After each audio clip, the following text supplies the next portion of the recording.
Halo semuanya, Assalamualaikum warahmatullahi wabarakatuh. Perkenalkan, di video kali ini saya akan mengulas tentang anjungan tunai mandiri yang biasa kita sebut dengan ATM. Sebenarnya sudah familiar ya tentang ATM, tapi dalam video kali ini berbeda. Jadi saya akan mengulas lebih detail tentang ATM. Sebelumnya perkenalan dulu ya, nama saya Siwi Dwi Rusita, mahasiswa Institut Agama Islam Negeri Ponorogo, Fakultas Ekonomi dan Bisnis Islam, Prodi Perbankan Syariah I semester 5. Nah, di sini saya mendapat tugas dari ibu dosen untuk mengulas tentang anjungan tunai mandiri atau ATM, beserta nantinya saya akan mereview jurnal yang berkaitan dengan ATM. ATM sebenarnya sudah pada familiar ya dengan teknologi yang satu ini. Ya, teknologi ATM itu dimunculkan oleh bank. Kita masuk ke definisi ATM. ATM adalah mesin perbankan otomatis yang memungkinkan nasabah untuk menyelesaikan transaksi dasar tanpa bantuan dari perwakilan bank. Nah, dalam bahasa Inggris itu biasa disebut dengan automatic teller machine, atau dalam bahasa Indonesianya biasanya disebut dengan anjungan tunai mandiri, dan familiar di kita itu disebut dengan ATM. Nah,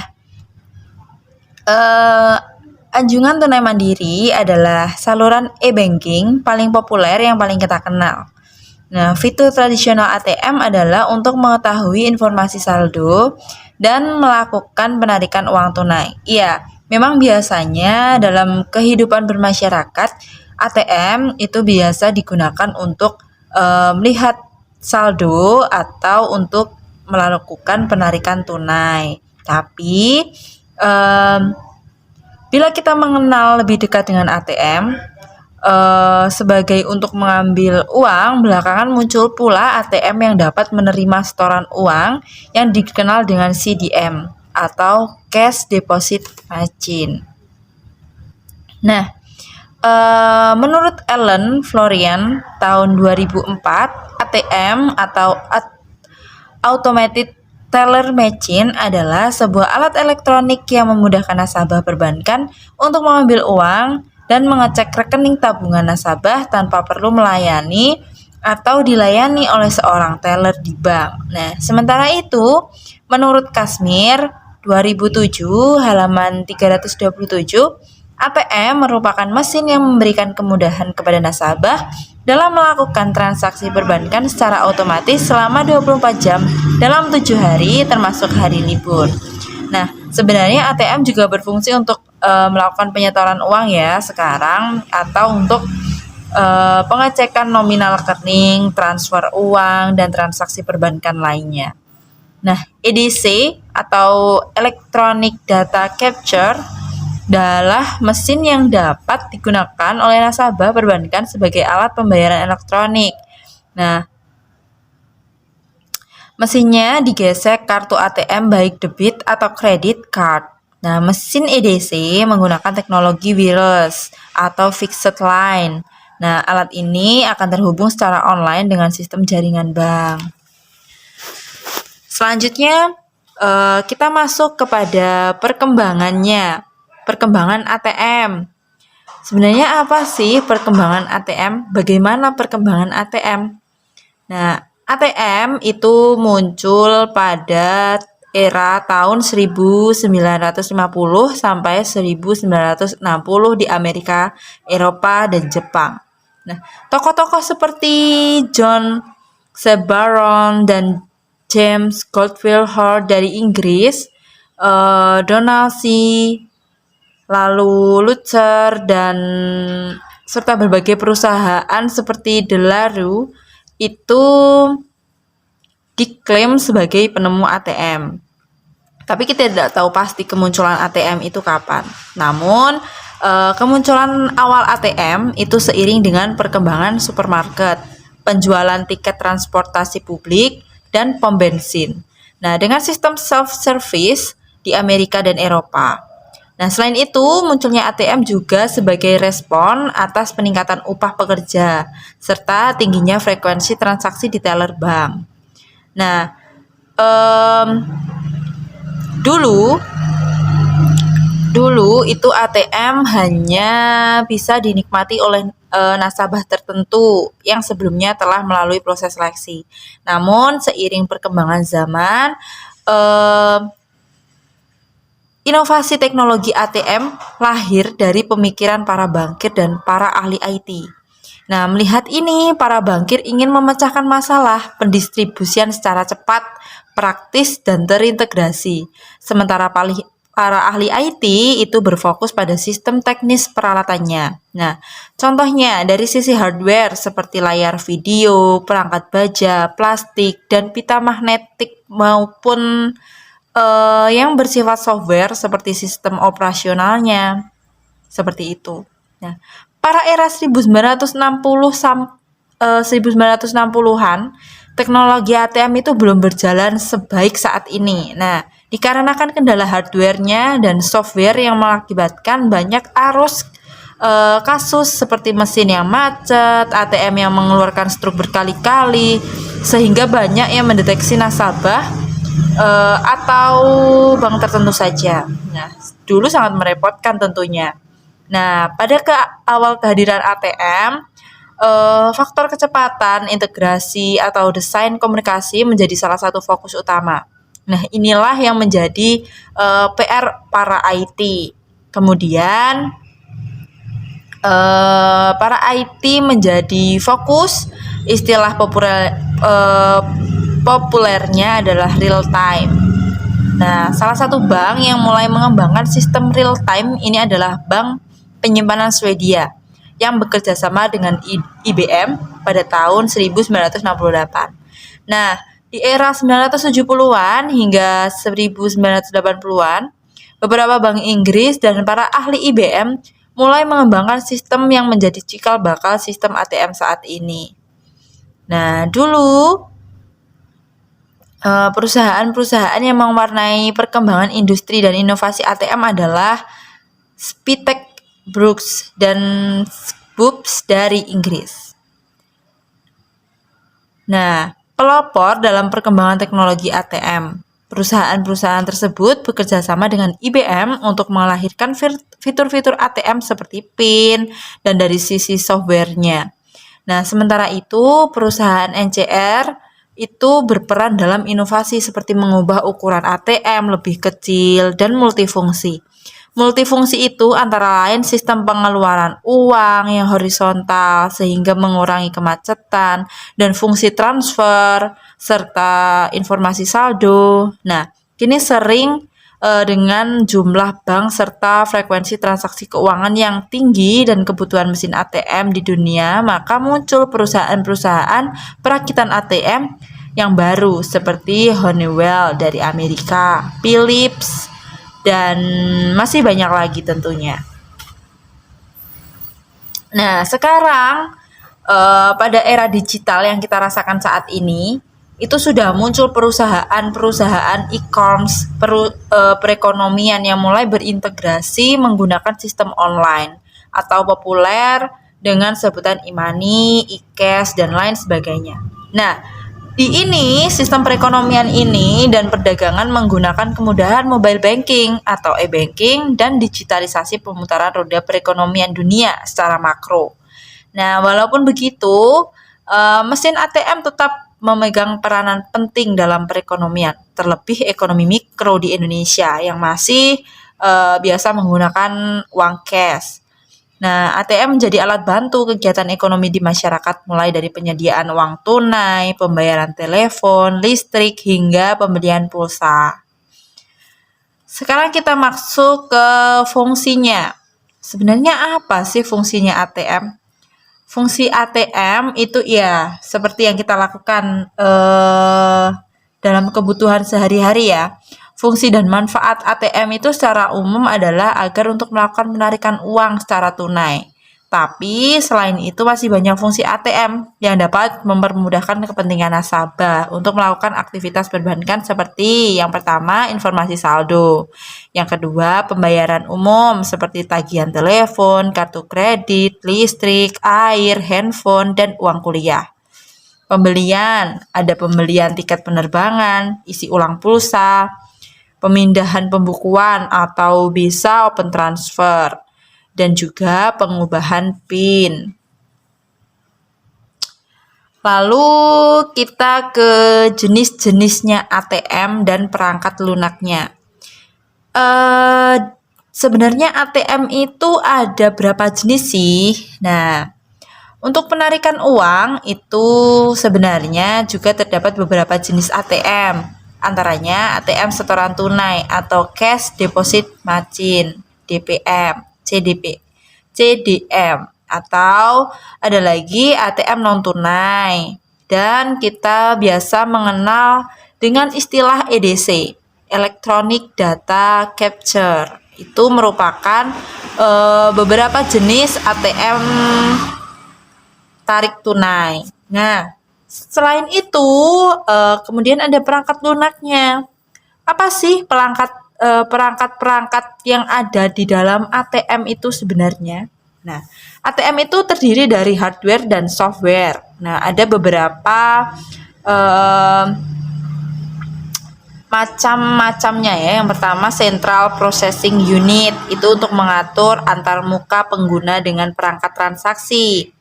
Card reader untuk mengidentifikasi penggunaan atau penggunanya nasabah. PIN pad atau media untuk memasukkan PIN. Function description button untuk memilih menu transaksi yang tersedia. Secure cryptosensor atau alat keamanan untuk skripsi. Ada monitor media untuk menampilkan output penampilan informasi atau transaksi yang terjadi. Kemudian ada speaker, yaitu media untuk menampilkan output berupa suara atau memberikan informasi. Kemudian ada record printer atau untuk mencetak skrip transaksi penugasan. Ada casing, yaitu casing untuk mesin ATM-nya. Ada fixed disk drive atau media penyimpanan untuk menyimpan software ATM-nya. Ada dispenser, mesin penarik. Ada cash money slot atau media output untuk mengambil uang penarikan tunai. Ada cash deposit slot atau media input untuk memasukkan uang setoran tunai. Nah, yang terakhir prinsip kerja dari ATM sendiri. Nah, prinsip kerja ATM, sistem kerja ATM alias Automatic Teller Machine itu sangat penting di dunia modern saat ini. Nah, dilengkapi dengan sensor, ini dapat melakukan banyak hal, mulai dari penarikan tunai, transfer, pemindahan bukuan, pembayaran tagihan, bahkan setoran tunai maupun cetak buku dapat dilakukan di ATM. Nah, langkah-langkah awalnya itu adalah memasukkan kartu ATM ke dalam mesin ATM-nya tentunya. Setelahnya, kartu ATM masuk ke dalam mesin, selanjutnya magnetic card reader itu mengenai magnetic card. Nah, berperan sebagai pembaca atau penerima data kartu. Nah, setelah mesin berhasil membaca dari kartu ATM, selanjutnya kalian akan dimintai untuk memasukkan nomor PIN-nya. Nah, selanjutnya data PIN akan dicetak dengan rumus tertentu dengan dikirim ke sistem komputerisasi di bank. Setelahnya, data-data setelah selesai diproses oleh komputer bank, maka selanjutnya data akan dikirim kembali ke mesin ATM. Nah, setelah itu silahkan kalian lakukan transaksi apa yang akan kalian inginkan. Kalian ingin transfer, setor tunai, atau mau tarik tunai mungkin. Nah, Anda juga bisa membayar pembayaran dengan beragam jenis pada mesin ATM yang canggih tersebut. Nah, jangan lupa untuk mengambil kartu ATM setelah melakukan transaksi dan hati-hati dengan penipuan. Nah, ternyata masih ada beberapa informasi penting. Ternyata terdapat garis yang dinamakan magnetic chip pada kartu ATM yang berfungsi sebagai sensor atau pendeteksi identitas pemilik kartu ATM. Nah, magnetic chip ini sangatlah sensitif dengan berbagai keadaan, seperti ketika magnetic chip ini tergesek oleh sebuah benda, maka bisa saja magnetic chip tersebut akan kehilangan fungsinya. Kedua perangkat saling berhubungan sehingga Anda harus selalu mengingatkan PIN, number atau mengganti agar kartu ATM tetap aman tentunya. Nah, ini memasuki yang kita bahas mengenai review jurnal ya. Di sini saya sudah mereview atau sudah merangkum dari berbagai jurnal. Akhirnya saya memilih jurnal dengan judul Anjungan Tunai Mandiri ATM di Perbankan Kota Surakarta. Jurnal Edukasi volume 4 nomor 1 halaman 49 sampai 63, penerbitan Juni 2014 oleh Evi Lianto. Reviewer Siwi Dwi Rusita tanggal 9 Oktober 2021. Di sini tujuan penelitian untuk mengetahui analisis distribusi, pola, dan tingkat layanan anjungan tunai mandiri di Kota Surakarta. Subjek penelitian, Anjungan Tunai Mandiri ATM Kota Surakarta. Metode penelitian. Dalam penelitian ini, penelitian yang digunakan atau metodenya dalam penelitian ini menggunakan metode kualitatif, yaitu penelitian yang bersifat deskriptif dan cenderung menggunakan analisis. Landasan teori digunakan sebagai acuan untuk lebih fokus terhadap permasalahan-permasalahan yang ada di lapangan. Yang ketiga, penelitian kualitatif digunakan untuk menganalisis suatu objek yang alamiah. Hasil penelitian. Di sini membahas tentang pendistribusian ATM. Nah, sebenarnya sudah merata ya pada setiap kota-kota besar, tetapi yang membedakan pendistribusian ATM itu tergantung pada jumlah nasabah ATM banknya masing-masing. Nah, selain faktor jumlah nasabah, ada salah satu faktor lain yang juga mempengaruhi pendistribusian ATM di suatu kota. Nah, faktor-faktor tersebut adalah yang pertama status bank.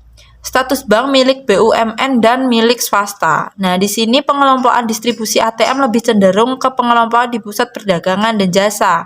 Status bank ini mengakibatkan ketidakberanian bank-bank untuk menaruh ATM pada tempat-tempat di pinggiran, yang karenanya faktor keamanan dan juga kurangnya faktor biaya operasional bank. Yang kedua, jenis ATM.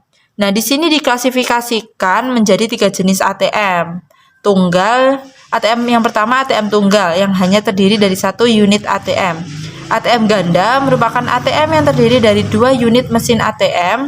Dan yang ketiga ATM multitipe yang merupakan ATM yang terdiri dari lebih dari 2 unit mesin ATM. Nah, pemberian banyak jenis ATM ini menjadi salah satu faktor pendukung nasabah menggunakan ATM sebagai menarik minat nasabah.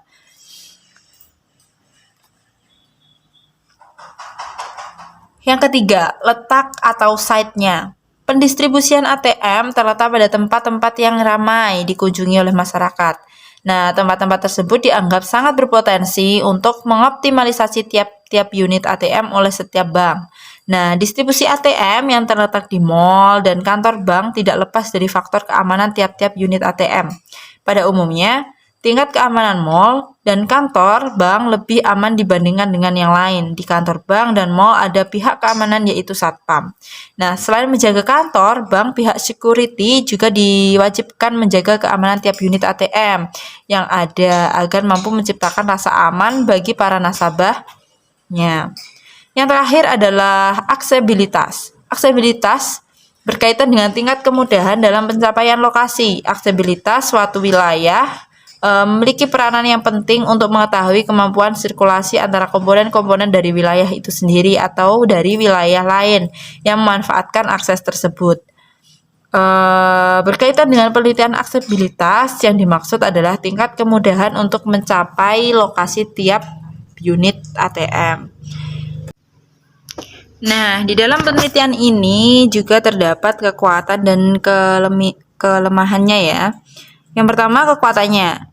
Nah, di dalam menguraikan masalahnya di jurnal tersebut, penulis mampu menjelaskan dan menunjukkan hasil data secara rinci dan juga menguraikannya dengan jelas.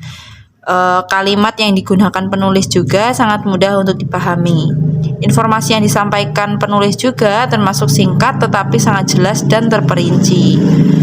Kemudian kelemahannya itu terdapat pada kesimpulannya. Kesimpulan penulis disampaikan tidak rinci ya dari pembahasan yang sudah disampaikan, namun hanya menulis kesimpulan pendek yang meliputi subbab yang dibahas saja.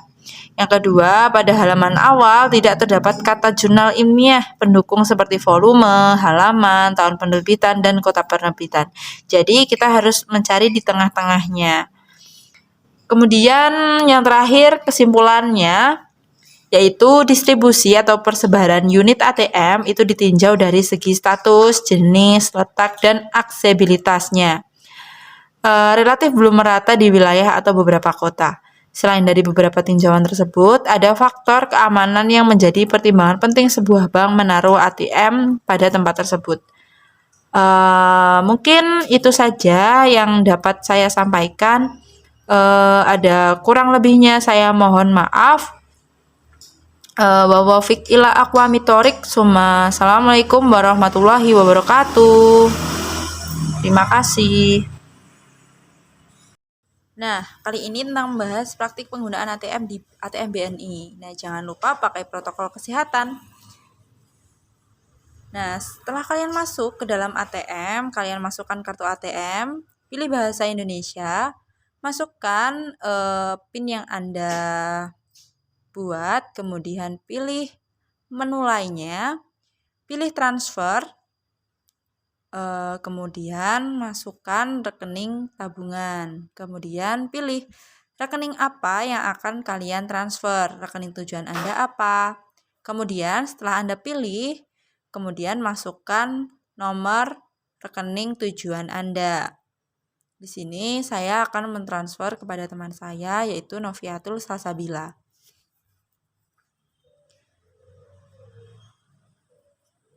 Nah, jangan lupa cek ulang. Kemudian jika sudah benar, masukkan nominal berapa yang akan kalian transfer. Jika sudah benar, klik benar. Bisa dilewati, klik benar. Kemudian ditulis keterangan, yaitu nominal serta tujuan Anda. Jika sudah benar, klik ya. Klik tidak. Kemudian akan muncul struk dan kartu ATM Anda. Terima kasih.